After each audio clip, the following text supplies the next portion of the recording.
Today I want to talk about terpenoids.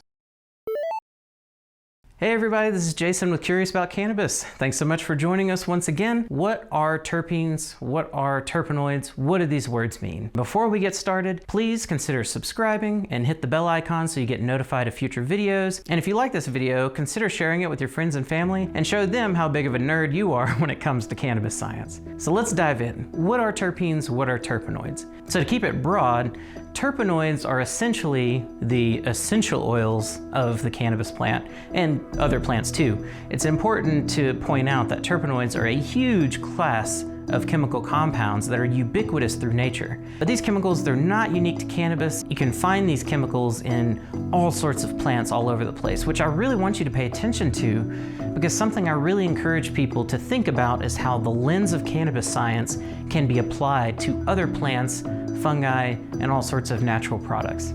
So the cannabis plant produces a lot of terpenoids in the resins of the cannabis plant. And we've talked about them before in our What is Cannabis video and our What are Cannabis Resins video.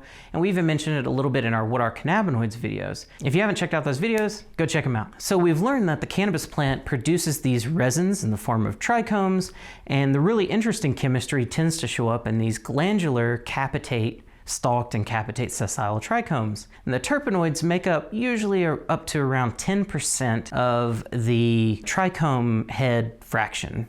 So within that trichome head, around 10% of the oils that are within that head are probably terpenoids. Now, I keep saying terpenoids, and you may be wondering why, because when a lot of people talk about this, they just talk about terpenes. Well, the word terpene is actually a very specific term that refers to compounds that are formed through these little molecular kind of Lego building blocks called isoprene units. These isoprene units are these little 5-carbon molecules, very, very simple, just carbon and hydrogen in them, and they kind of get linked together and turned in all sorts of ways, and all of the things that you build from these isoprene units are called terpenes.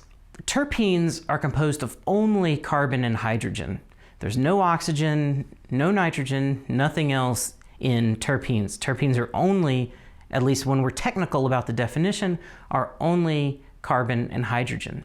However, when these terpenes are exposed to air, they quickly oxidize, which means an oxygen gets integrated into that molecule, and then we get into the world of terpenoids. Terpenoids are, at its core, terpene-like compounds or terpene derivative compounds. When we talk about terpenoids, we're talking about terpenes and all these other chemicals that are derived directly from terpenes.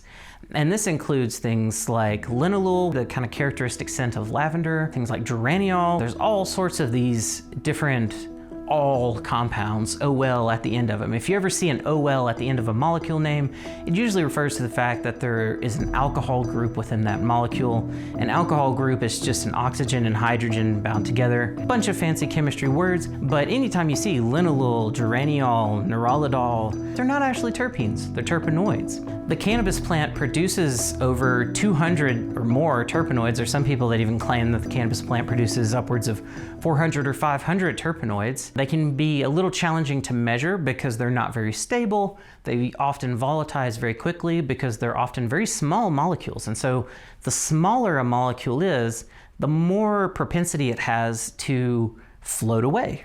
And this is what we call volatilization. And so a lot of these terpenoids that are in the cannabis resins happen to be these very low molecular weight terpenoids. And so by consequence, they tend to be very aromatic and provide a lot of smell, aroma characteristics to the plant. It's also worth mentioning that all of these terpenoids, for the most part, exhibit what's called chirality. In chemistry, what this means is that these molecules are often present as mirror images of each other, so they're unique molecules, but they have the exact same molecular formula. They even have the same geometry. They're just mirror images of each other, just like how your two hands are mirror images of each other, and you can put them together and they match, but they can't be overlaid on top of each other. This chirality really matters because depending on whether you're dealing with the left-hand version of limonene versus the right-hand version of limonene determines whether you smell oranges or whether you smell a pine tree. Also, these different right-hand, left-hand versions of these molecules have different effects. It's important to note that the aroma of cannabis is not just related to terpenoids. This is a common misconception. There was a study done that tried to assess what compounds were responsible for the aromas that people were smelling from cannabis, and they found that really it was only around 50% of the aroma was attributable to terpenoids, and the other 50% was largely attributable to aldehydes, volatile aldehydes, which is a totally different class of compounds. They can result from the degradation and transformation of terpenoids. They're not actually terpenoids themselves. Then another study came out very recently that attempted to identify the sources of the kind of skunky smells of cannabis and found that there were a lot of these volatile sulfur compounds in cannabis, some of which, again, are not terpenoids. Now, I will note that the primary compound responsible for the skunk smell of cannabis, at least as far as we understand so far, is 3,2,1-MBT.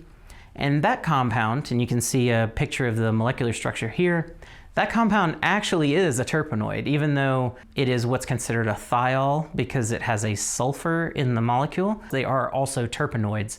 And you can look at these molecular structures, I'll show some of them here, where you can clearly identify the isoprenes that are used to build these things. Not all of these volatile sulfur compounds, or VSCs, are terpenoids, but a host of them are, and most of the ones that people talk about are still terpenoids. If you like this video, please consider subscribing, hit the bell icon so you get notified of more videos. So let's quickly distill what we've discussed. So what are terpenoids? Well, first of all, terpenes are these molecules built from isoprene. Isoprene that kind of acts like a molecular Lego block that can be stacked with other isoprenes and twisted and turned in all sorts of ways to make an immense number of chemicals that we call terpenes. Terpenes are made of only carbon and hydrogen. When we talk about terpene-like compounds that have things like oxygen or sulfur in them, then we're talking about terpenoids. And some common examples of terpenes and terpenoids in cannabis are things like myrcene, limonene, linalool, geraniol. Did I mention pinene? Terpenoids are not the end-all be-all for aroma in cannabis. And with that, let's move on to one of the next videos where we'll talk about all of these lesser known constituents of cannabis that you really need to know about. If you like this video, be sure to subscribe, hit the bell icon so you get notified of more videos, and go ahead and check out another video while you're at it.